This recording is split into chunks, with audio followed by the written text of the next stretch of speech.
You are a forest edged in fire. What else can we say about it? Except the red rushing of leaves is not what anyone else had expected. Do you get mad? Yes, you do. You do get angry. You are the ramming thing, coming in with horns on a jet made of flames. You scorch anything and everything, as if it is nothing. A giant renegade of pure steel. With palm trees and periwinkle bells, you stop reading this sullen, hellish book. But who stopped you? Answer me. Because when they said that the Creator does not like the weak, they did not mean you. You are not anything tired, but at times you acquiesce. You simmer down. When appropriate, of course. And then you light back up again. It's a curse, really. You edge your lips in blue and green and find it very simple to go backwards. Meanwhile, you aren't going anywhere at all. Wild yellow lights where you see it all, and can agree that you aren't looking for anything in particular. Sheer life and an endless trumpeting in the woods. But love is real. Love is real, you said. But no one was asking. Okay, so that is the poem for Aries. Now we are going to be reading the poem for Taurus. Okay. What is time, you said, when you left the ocean? You spotted the very divine settings of a linen barricade set up for a very nice supper. Hi, you thought, but you did not say it. Instead, you carried a rather heavy load into the entryway, much to everyone's displeasure. If it were only about loyalty, the story might go on as it should. No, instead, your highest romance descended the staircase. Well, hello, you thought, and did not say it. And then you felt a gnashing at your teeth, which left your mouth and went into your stomach. And then the pink ice began to complete its entire ring around the moon. The entire wet story of love, which, for some, flies away or is broken. Oh shit, said someone standing at your side. You could not even believe your luck. What a time it is to be broken. It's not luck, someone said. You asked for it. Okay, that is our poem for Taurus. Now let's look at the poem for Gemini.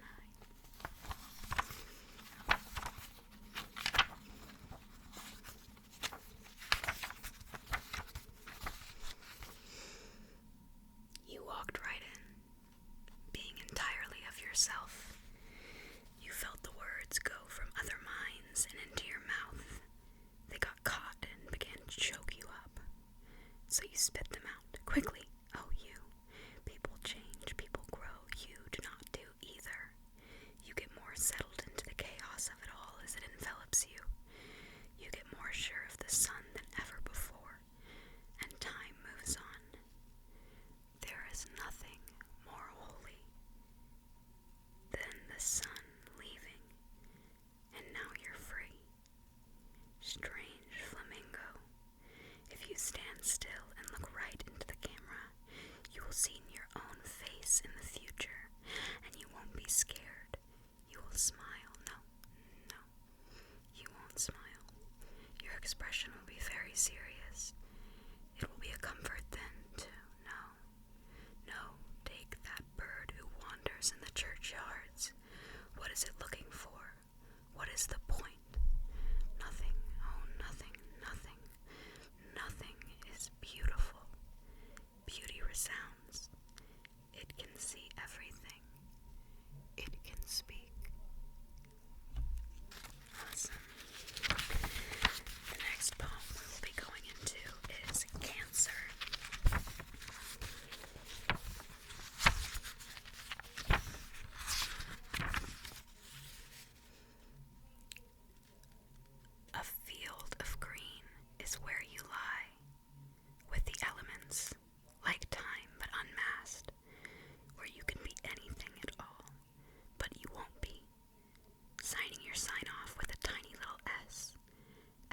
for sex and snake. An aqua map where you put an X. X marks the spot where your heart is beating. Come find it. So we did.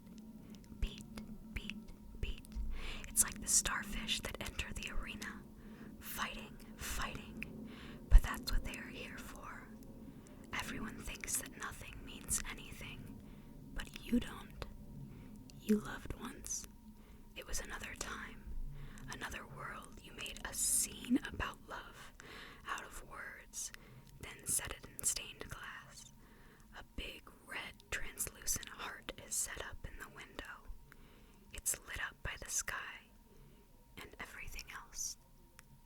Love, it hurts you still. The next poem we will be reading from is Leo. In the endless summer where you live, and the sea you turned to fire, you are more than mirrors and vast golden rooms. You are more than echoes, a wild light outside of storms and gods, a once remembered place returning to the future. If you could, you'd live for every longest day. You'd live into forever. The next poem we will be reading is Virgo. Wouldn't it be you, with true precision, who won't let the season go, waiting for the perfect field in which you'll hide, your message for the earth, a wild green thread tied loosely around everyone you love, and wildly so, and wildly here, although you seldom say it to the wind, the sun, the moon, who's your companion. Next, we'll be reading from Libra.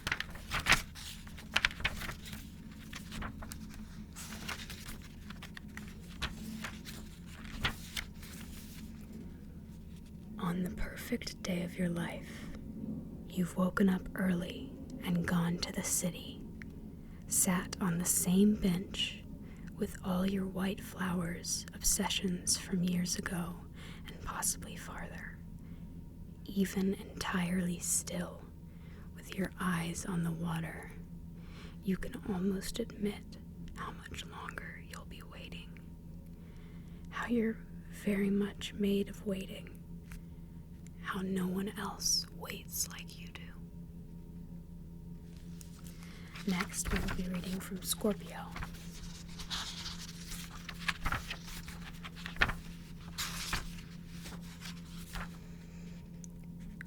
A wild acre of entirely palm trees. Blown over by rain? No, rain only falls. The wind makes sheets of invisible momentum. Do you mean that the entire landscape was flooded with debris? No.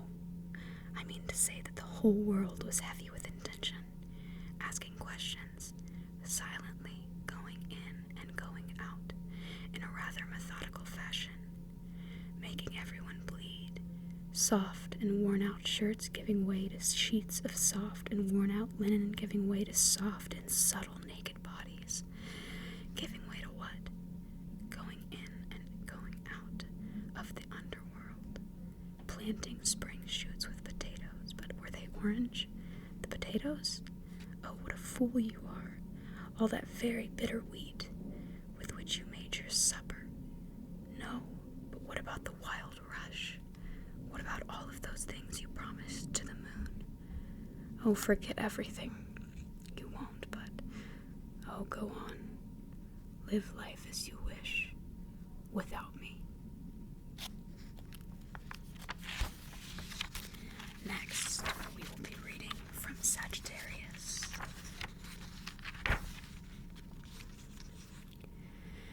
And who have you convinced that midnight's truly where you live and all of spring is winter? Isn't it true?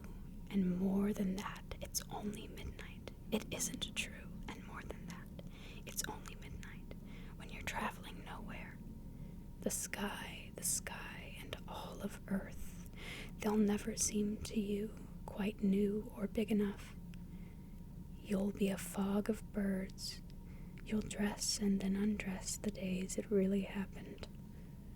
Fire by the water, arrows by the trees. Next, we're going to be reading my sign, which is Capricorn. Well, that's my sun sign anyway.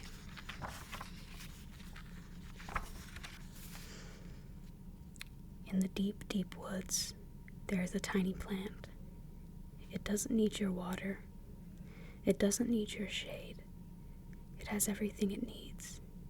It has prayers. I don't remember its name.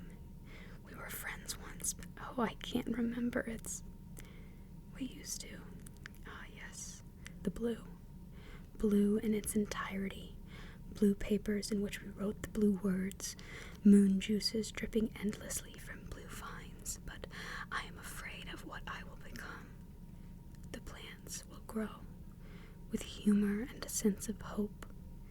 They will grow taller and grow taller than you. And that one plant who you used to know, it will give you shade and bring forth the dark orange fruits. One day it will bend over to hug you, and it will crush you. No, I am frightened of what I have already been. The moon will crush you. You are all wrong. It's not a tree. It's a rock. Next, we will be reading from Aquarius. Aquarius is what a lot of my chart is made up of, so I am like big Aquarius energy. People speak of the future as if they know it's there, and if they spoke to you, they'd know the future is. They'd know the future's blue, ships in the vast dark in the blue wheel. Before the sun has risen, only memory then, and memory now of stars, of hands in someone's hair this close to yours. You've touched the world so many times, it does remember you. It does begin to see. And finally, I will be reading from Pisces.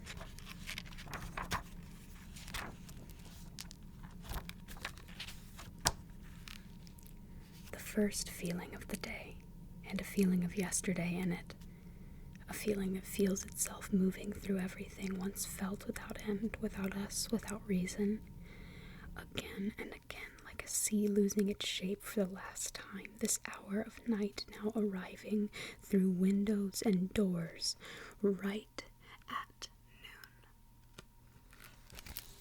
And there you guys go. That was all of the poems in Astro Poets by Alex Dimitrov and Dorothea Lasky.